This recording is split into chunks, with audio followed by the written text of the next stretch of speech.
Hello, you're tuned in to the Royal Kingdom Estates platform. This right here is the Lawyer's Corner. We introduced this particular show recently and most of you love this so much because we get to talk about everything legal in Ghana. And as usual, I have Lawyer Kwabena Phil with me right here. We're going to be talking about a very essential topic when it comes to real estate in Ghana. Hello, Lawyer Phil. Oh, hello, Ajua. How are you today? I'm doing great and terrific. Okay, that's amazing. Thank you so much for having the time to have this conversation with me. And me personally, I'm very, very excited about this because as a fully functioning real estate brand, we've been getting a lot of questions, especially in this area that we're about to discuss. So guys, today we're going to be talking about land registration and documentation in Ghana. So first and foremost, for our audience, can you please give us an overview of land registration in Ghana? Okay, so Ajua, shall I say good afternoon to your viewers? Yes. Okay, so the thing about land is that because land is an immovable property, that there are a lot of complexities around it. Yeah.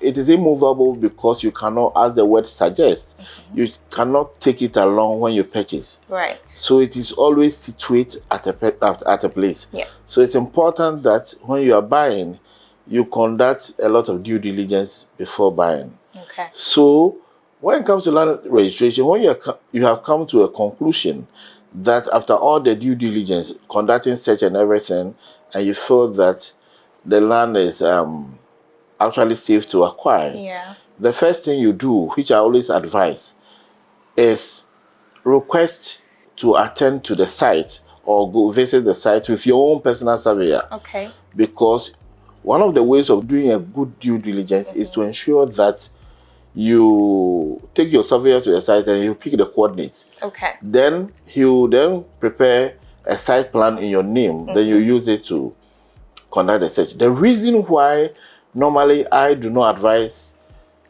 people to take site plans from the vendors is that you are not a technical person when you are buying land. Right, okay. So they could give you a site plan and take you to a particular site where you are standing, but the site plan will not be speaking to where you are standing. Exactly. So it is important that your surveyor will take you to where the land is, then you pick the coordinates, then you conduct the search. Okay. When the search comes out and it is favorable means that the person who is seeking to sell or convey the land to you is the owner. Right, they are legit. Yeah. Okay. At that point, then an indenture is prepared, which is the instrument. When the indenture is prepared, it is important that you let your lawyer see it or a person who is versed in land matters see it, because the root of titles and all, they will spell out clearly how the land has, the phases through which the land has gone through, and who is the owner. The search will reveal all of The these. search will reveal the owner, Okay. but it will not give you details, outline of who, the history of the land. Okay. Some of the searches will give you up to a point. Oh. It will show so it's that date limited. Yeah, so it will say that this person acquired it, this person acquired it, this person acquired it, and all those things.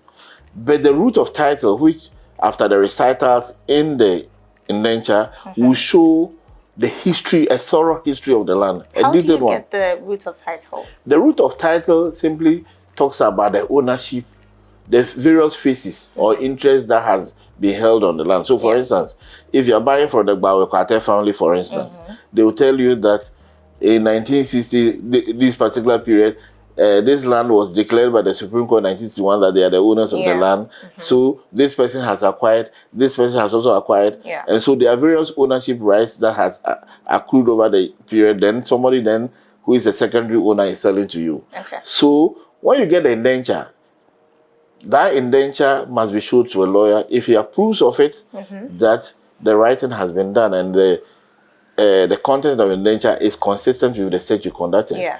Then you take the indenture to, that indenture would have been signed by the person who is selling the land to you with his witness. Okay. Then you also have to sign with your witness. There is a back of the indenture which has the oath of proof and other information there that you would have to take to the land registry at the High Court. Okay. Then the registrar will then fill the others and commission the document. Okay. A moment. Slowing down so that our audience that have no knowledge about land registration at all are able to follow up to this point. An indenture, just like you're mentioning, is, if I'm going to be putting it rightly, a document that proves that you've actually purchased a piece of property. Yes, you Am have I acquired. wording it right? Yes, you have acquired the land. Yeah. The indenture is a transaction. It's a contract, a form of contract. It's a transaction between two parties. One being the owner and the other person being the person who is acquiring the land. Right. The interest in the land. Okay. So when you take it to the registrar of lands at the high court, when it is stamped, at the back of the site plans that are contained in this, these days you have barcode. Yeah. First, the land, when you are done, then you take it to the Lands Commission. There are appropriate forms that you would have to fill. When you do so, then you start a registration. But may I say that there's a distinction between deed registration and land title registration, because where the land is determines the type of registration that is there. Okay. Presently, as we have it by law, Tema, Greater Kumasi, and Accra are the only registrable districts in Ghana. Right. So if your land falls outside Greater Kumasi and Accra, then what you have to do is deed registration. Deed registration. So there's a distinction between deed registration and title registration. If you want me to talk a little about, let's touch on it a little bit. So for instance, when you are doing the deed registration, what you do is that you take the indenture which has been given to you by the vendor. You understand, your grantor. Yeah. You have taken, at that point, you have taken it to the high court for it to be stamped and all those things. Now you go to, for instance, let's use Koforidua as the area where the land is located. So you go to Koforidua, you go there, you present your instrument, which is the indenture. Yeah. You go to the lawyers there will examine it. The technical officers will take you through all the processes to see whether the cadastral plan and all those things are right. The what? Cadastral plan. It's a plan that is used, the site plan that is in there. Right. So when you go through those processes, then when they come to the conclusion after vetting the documents, and they come to the determination that indeed the person who sold the land to you is the rightful owner and has the right to alienate the land to you, then you make the appropriate payments. And when you go through all those processes, the land is plotted in your name. When the land is plotted in your name, you are given a peculiar land registration number. Normally, they will give you a copy of the indenture, and that indenture will have various stamps of the amounts and fees you have paid, stamp duty and everything you have paid. Okay. And the land registration number in the deed registration is normally at the back of the indenture and also in front of the indenture, and it's always normally in red color. It is stamped. You see that it is written LVD / some number. That indicates, so it will show you the land registration number. Okay. So with that, your name is plotted into the system. Then any subsequent search conducted at that land registry will yield your name as being the current owner, present owner. Yeah. So that's for the deed registration. But when it comes to land title registration, it is a little bit complex. Okay. It's a little bit complex because the processes are a little bit elaborate. You go through the same process of getting your indenture from your owner, going to land registry of the court, getting it stamped. Then you take it to the land title registry. Then you commence the process. You stamp first. You stamp the document. Then you fill the appropriate forms. When you fill the appropriate forms, now, upon the payment of all the statutory fees, there will be visitation on the land, which is site inspection. When the land is inspected, which people conduct the lands commissions and their surveyors will take, you accompany them to the land. They will go and survey the land again to ensure that what you have presented to them there is indeed what is being registered. Because you see, for instance, during the registration process, they would want to know whether there is a property on it. That will affect the valuation of the land. Secondly, when land is being registered in your name, the assumption is that you have possession. Right. So an inspection process would lead to a situation where if there's conflict and you are trying to register the land while somebody else has possession, it will bring about the conflict process for it to be resolved first. So, for instance, somebody could be in possession of the land whilst you are registering the land. Yeah. They would want to know, who is that person on the land? Yeah. Is the person related to you? Are you the person? Is your licensee? And all those things. It is upon the visitation that they will get to know that maybe the person is claiming ownership and you are registering. Meanwhile, you're also registering it. So if there is no problem with that and they go to the land, they will prepare the necessary documentations, and there's at the tail end there's a publication. Okay. For 21 days. Publication for 21 days has to do with reasonable notice to the entire world that Adjoa, for instance, has presented her instruments to us for registration. We are telling the world, if you have anything to say about it, come forth now. So if you don't show up and the land is registered in the name of Adjoa, you have nothing to say again. Title will be issued. So after 21 days, they will start the processes of printing the title certificate for you. So basically, that's a snapshot of and an overview of how registrations are done. Okay. But let me add that. Okay. Is there a particular reason why certain parts of Ghana are entitled to the titleship and then some other parts do the deed registry? Why couldn't it be deed for the entire country or titleship for the entire country? That's a good question, Adjoa. Because you see, the thing is that land registration has got to do with conflict. Okay. The essence of the registration process is to prevent multiple sales of land and to create identities for land. Okay. You will notice that at the point in 1986 when the Land Title Act was passed, conflict was about land was limited to the capitals, most often the regional capitals and all those. Okay. So the law that established that particular process says that land title registration is limited to Greater Accra and greater part of Kumasi, Edum area and all those. So if you go to Kumasi, outside of Kumasi, you may not have land title registration. Right. So for instance, somebody who is living at Promasi, you ask for a GSO at Promasi, lands there are deed registration, not title registration. So with time, eventually, because our society is becoming complex, land is becoming a hot commodity across the country. So with time, I'm sure the laws will be amended for title registration should be required for all lands across the country. Okay, I see. That would be amazing. Now, looking at the current Land Act that we have, we recently got to know that we don't do freehold anymore. We now do leasehold. And the possession differs between citizens and then foreigners. Now, one major question that I mostly get all the time is that, does land registration differ between citizens and foreigners? Is the process the same, or are there some differences in there? Okay, so I'll say that the process of registration are the same. Okay. But the tenure or the period of grant made to you will differ from citizen to non-citizen. Okay. A non-citizen is not expected to be given a grant that is more than 50 years. Right. So if you look at the 1992 Constitution, it says in retrospectively, lands granted to people in 1967 onwards, foreigners are not supposed to get more than 50 years. Yeah. There are policy rationales. Even if you're a Ghanaian citizen, basically land transactions are contract-based. In cantonments where we are now, I don't think that you can get, even if you're Ghanaian, you can get a grant that will transcend 50 years. Wow. Most of you can get 30 years, 40 years. Yeah. Just because it's quite expensive. Yes. There are areas you can get 70 years, some 75 years, some 99 years. But basically, it's difficult now even to get 99 years. Wow. The reason is simple.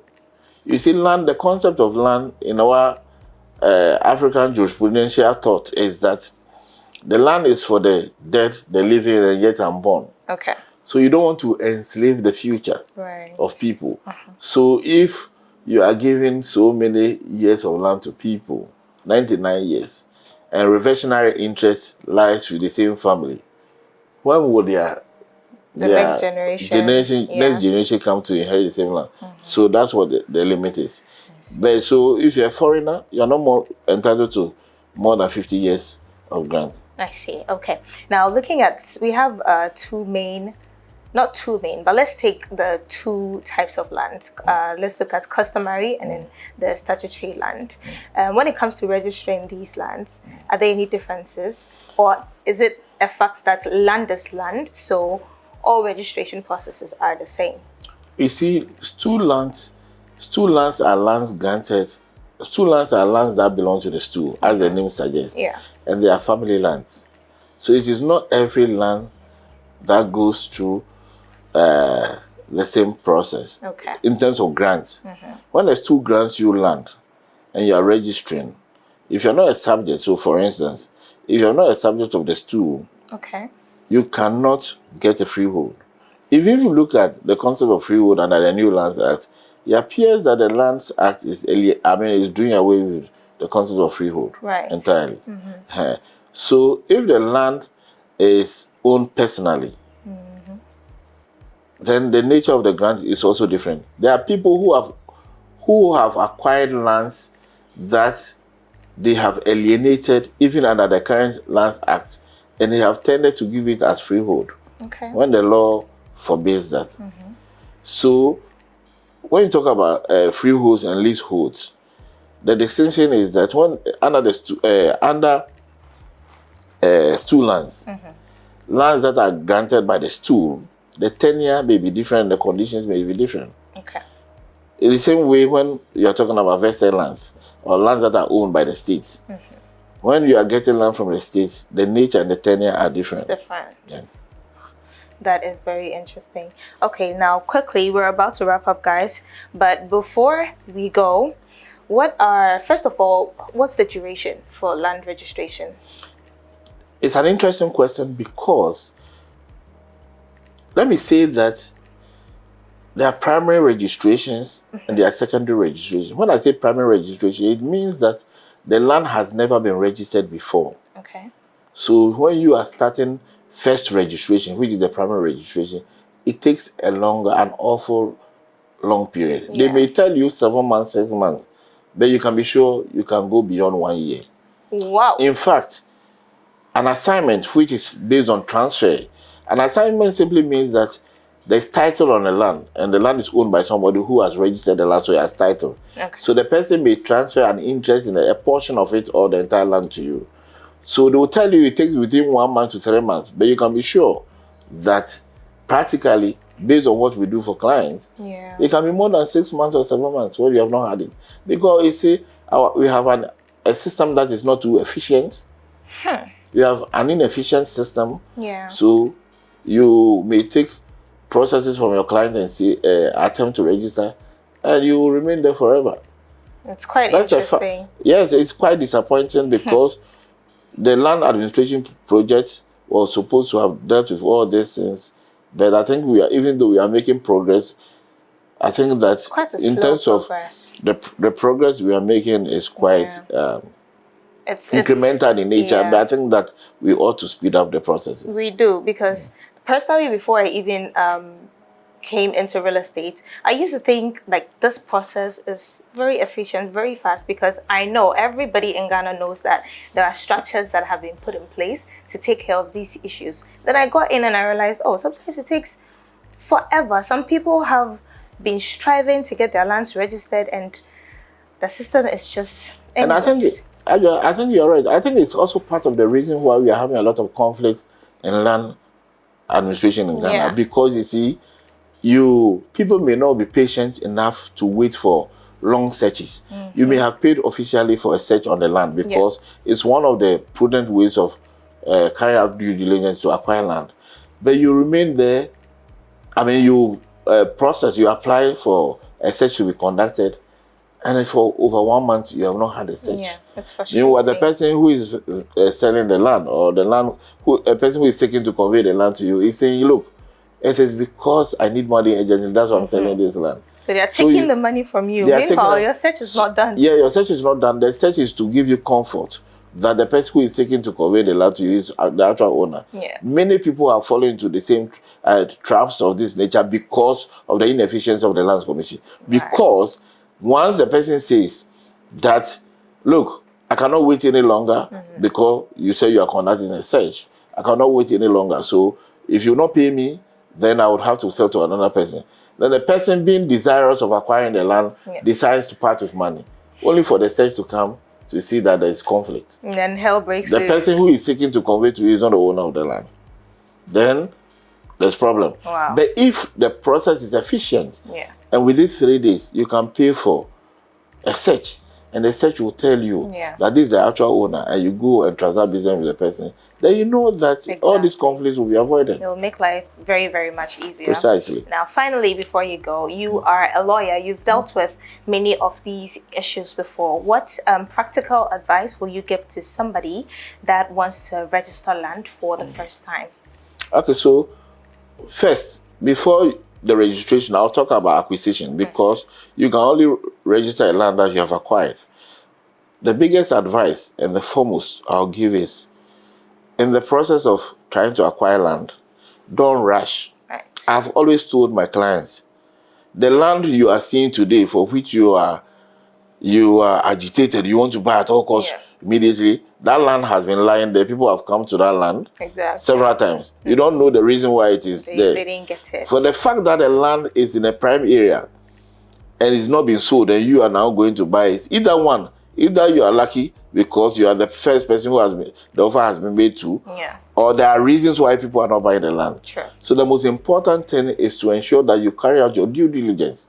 Like I've indicated, conduct your search, bring your personal surveyor to come and pick the coordinates, conduct the search, and there are informal ways of doing so. In fact, it will interest you to note that the plantain seller or the lotto writer or the taxi rank, the bookman, the taxi rank who is around the land or anything of that sort, can tell you a lot about the land in particular. Yes, they can't say it in the presence of the person who is seeking to sell to you. But when they take you to the land, you just leave. In your own moments, come there. Try and talk to people who are there. The woman who is selling roasting plantain. Do you know anything about the land? They will tell you the history. In fact, it's happened several times. Those people can be your salvation grace. I see. Those people alone, without a lawyer, can save you. They will tell you, hey, this land, don't buy it. It's a conflict land. There are people who have been fighting over it. That raises your antenna for you to conduct more due diligence to it. So there are multiple ways of doing so. What I will advise you against is, don't rush in your quest to acquire land. Right. It's good to acquire land, but take your time. Take your time with it. Take your time, because it is a significant investment of your life that you're making. So don't rush into it. Thank you so much for that piece of advice. Guys, don't rush. Take your time. I mean, land is a hot commodity, but you don't also want to put your money where you're never getting it back, and in the end, it's failure on all ends. So just take your time, do your due diligence, do your searches, and then go ahead and have a smooth and perfect land acquisition process. So thank you so much for speaking to us. Thanks for having me. Phil, this has been very, very insightful. I've learned so much. Guys, subscribe, like, share, and stay glued to the channel. We'll be back with more. And as usual, if you have specific areas that you want us to touch on, if you have more questions, if there are more inquiries that you want to make, just hit us up, comment in the comment section, call us on all of our channels. We will always be readily here to answer all of your questions.